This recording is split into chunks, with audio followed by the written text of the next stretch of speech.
101 musical symbols that you have to know about. Part 1, symbols 1 to 49. This is part 1 to a video about 101 musical symbols. Simply, in this series, I will be telling you about 101 musical symbols that you have to know about and that are very important in composing and performing. This is the first video and I will cover the symbols 1 to 49. Anyway, let's jump right into the first symbol. Group 1, lines. 1. The stave. The stave is 5 horizontal lines stacked on top of each other. This can hold notes. 2. Bar lines. Bar lines separate bars from one another. Pre-self-explanatory. Right? Symbol 3. Double bar lines. Double bar lines indicate changes in music and act as regular bar lines. Symbol 4. The double bold bar line. It marks the end of a piece.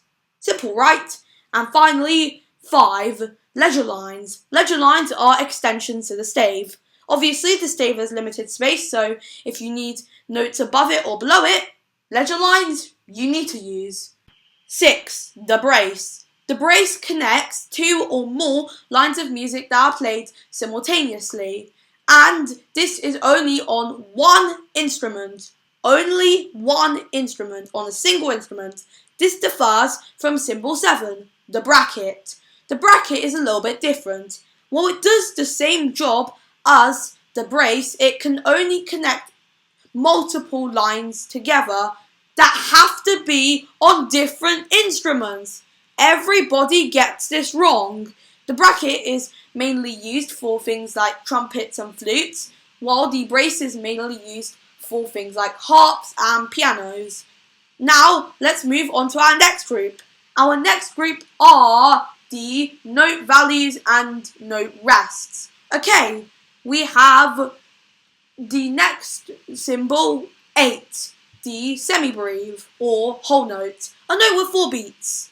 And finally, after it, we have symbol 9, minim or half note. It has 2 beats. 10, crotchet or quarter note, 1 beat. 11, quaver or 8th note, half a beat. And finally, 12, we have the semiquaver or the 16th note. It has a quarter of a beat. And for symbols 13, 14, 15, 16 and 17, this is basically the same, but it's rest variation.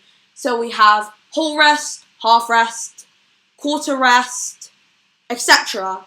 After quarter rest is 8th rest, 16th rest, and these have the same values as their corresponding notes, except it's not actual pitches, it's dead silence. You can even hear your own heartbeat. Trust me, you can try it. And so, that's our second group. Our third group are the dynamics. Dynamics are important. Symbol 18, the triple forte, extremely loud. 19, double forte, like very loud. 20, forte, loud. 21, mezzo forte, moderately loud. This is usually the dynamic that is in the middle of the set. 22, mezzo piano, moderately soft. 23, piano, soft. 24, double piano, very soft. And finally, 25, this is triple piano, very soft. Wait, we have 2 more. 26, crescendo, gradual increase in volume. And 27, this is the final one in dynamics, diminuendo or decrescendo, gradual decrease in volume. Group 4, the clefs. Okay, symbol 28, treble clef. It is placed on the stave. Its bottom line is E4. Work your way up to find the rest. 29, bass clef. Bottom line G2. Work your way up. And now 30, 31, 32, 33, and finally 34. The C clefs. Alto, tenor, baritone, mezzo, soprano, and soprano. These are all the C clefs. The middle of all these clefs defines middle C. Woohoo! Let's move on to the next section. Group 5, Accidentals. Symbol 35, D sharp. It simply can raise any note by one semitone. 36, flat. It can lower any note by one semitone. 37, double sharp. Can raise any note by two semitones. And symbol 38, it can lower any note by two semitones. It's the double flat. Symbol 39 is all the key signatures. What does this do? It simply defines what note should be sharp or flat in a piece of music. I made a video all about key signatures in a lesson video. Anyway, let's move on to our next group of symbols, which are time related. Symbol 40, tempo. The tempo shows how fast a piece of music is in BPM. BPM simply means beats per minute. Symbol 41, time signatures. They show what time a piece is in, whether it's 4/4, 3/4, 2/4, 6/8, 12/8, 5/4, whatever. And we also have specific symbols for some time signatures. Symbol 42, Alabreve time or cut time. This is a symbol for 2/2. Symbol 43, common time. This is a symbol for 4/4. Now let's move on to our next set of symbols, known as the articulation marks. Symbol 44, staccato.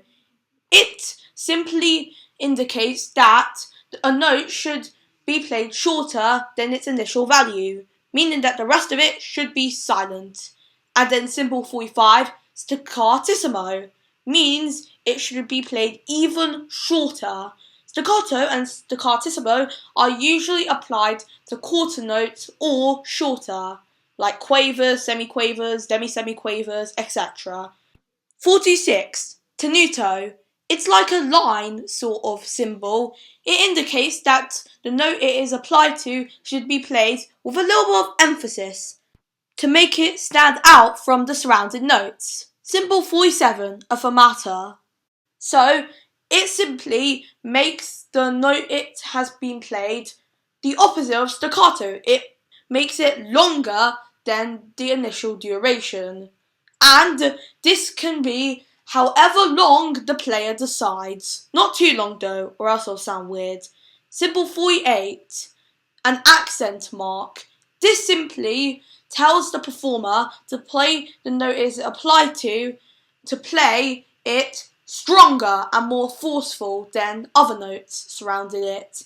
And symbol 49 is a marcato, which is simply even stronger than accent notes. And that's pretty much it for this video. In part 2, we will cover the remaining symbols for the 101, which will be exciting.